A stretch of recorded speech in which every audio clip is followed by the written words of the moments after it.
નમસ્કાર કેટીવી ખાસ ખબર સાથે હું જયમિની સમાચારની શરૂઆત કરીશું સુરતથી। સુરતમાં શ્રીજી વિસર્જન નિમિત્તે આજે 5 ફૂટથી મોટી મૂર્તિઓનું વિસર્જન દરિયામાં કરવામાં આવશે। વિસર્જન માટે મુખ્ય સ્થળો તરીકે મગદલ્લા, ડુમ્મસ અને હજીરા તટની પસંદગી કરવામાં આવી છે। હજીરા રૂટ પર વિશેષ સુરક્ષા વ્યવસ્થા ગોઠવવામાં આવી છે, જેમાં સ્થાનિક પોલીસ સાથે એસઆરપી, હોમગાર્ડ અને એફઓપીના જવાનો પણ બંદોબસ્તમાં તૈનાત કરવામાં આવ્યા છે। ઉચ્ચ અધિકારીઓ દ્વારા રાઉન્ડ ધ ક્લોક નિરીક્ષણ કરવામાં આવી રહ્યું છે, જેથી વિસર્જન દરમિયાન કોઈ પણ પ્રકારની અશાંતિ ન સર્જાય અને સમગ્ર પ્રક્રિયા શાંતિપૂર્ણ રીતે સંપન્ન થાય। પ્રશાસન દ્વારા જનતાને સહકાર આપવા અનુરોધ કરવામાં આવ્યો છે અને સુરક્ષા જથ્થા સાથે સુમેળ રાખવા અનુરોધ કરવામાં આવી રહ્યો છે। શહેરમાં વહેલી સવારથી ગણેશ વિસર્જનની પ્રક્રિયા શરૂ થઈ ચૂકી છે। મહાનગરપાલિકા દ્વારા અલગ અલગ ઝોનોમાં કૃત્રિમ તળાવ બનાવવામાં આવ્યા છે। 5 ફૂટથી નાની મૂર્તિઓનું વિસર્જન આવા કૃત્રિમ તળાવોમાં કરવામાં આવી રહ્યું છે।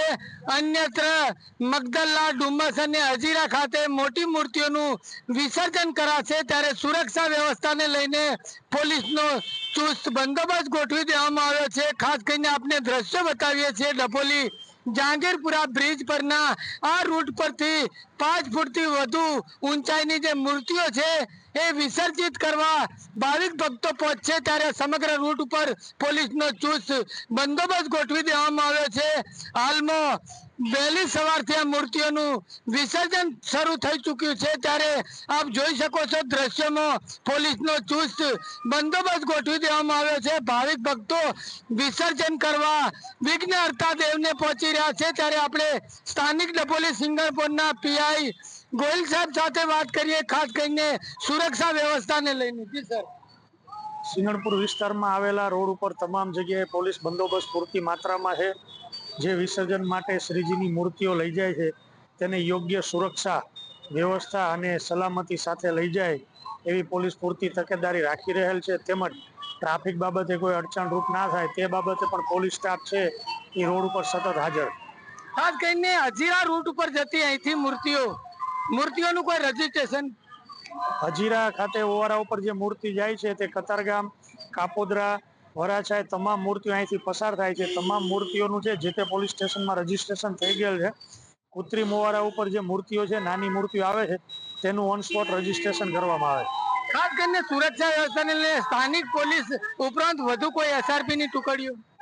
સ્થાનિક પોલીસ ઉપરાંત બોટાદ, ભાવનગર જિલ્લાની પોલીસ તેમજ એસઆરપી અને અરવલ્લી જિલ્લાની હોમગાર્ડ છે એ અત્રેના પોલીસ સ્ટેશનમાં ફાળવેલ છે।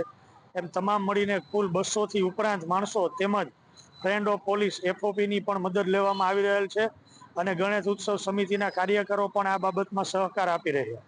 ત્યારે આપ સીધા દ્રશ્યો જોઈ શકો છો, હજીરા રૂટ જે છે ખાસ કરીને 5 ફૂટથી વધુ હાઈટની મૂર્તિઓ ડભોલી જહાંગીરપુરા આ રૂટ ઉપરથી પસાર થશે, ત્યારે સુરક્ષા વ્યવસ્થાને લઈને પોલીસનો ચુસ્ત બંદોબસ્ત ગોઠવી દેવામાં આવ્યો છે। વહેલી સવારથી વિસર્જનની પ્રક્રિયા મોડી રાત સુધી ચાલશે, ત્યારે પોલીસ, એસઆરપી તેમજ હોમગાર્ડ અને અહીંના સ્થાનિક એફઓપીના જે જવાનો આ સમગ્ર બંદોબસ્તમાં જોડાયા છે।